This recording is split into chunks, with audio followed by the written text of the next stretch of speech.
What's up mga chong? Andito tayo ngayon sa isang pinaka-underrated island sa Pilipinas. Dito na kami sa Humalig!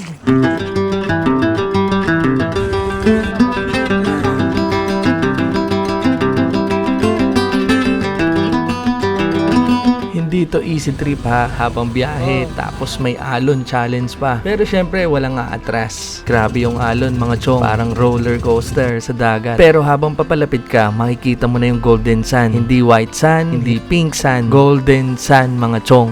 Ayan na, tingnan nyo to. Parang sinabuyan ng araw yung buhangin. Bro, sobrang lino ng tubig. Walang masyado tao. Sobrang chill ng vibe. Pwede ka mag-drone shot dito. Sobrang solid ng aerial view. Pwede ka mag-swimming, mag-beach, run. Muni-muni kunyari. Di pero for content lang talaga.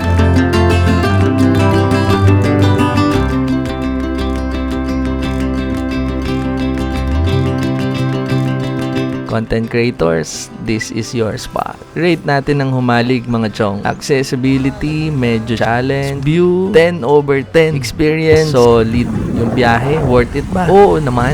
Wait till you see the sunset. Grabe, golden sun plus golden sunset. Panalo. If you're looking for a sign para mag-island trip, ito na yun. At ito nga pala ang Boss B Adventure. Travel, shoot, create. See you next sa biyahe mga chong. Solid lahat eh.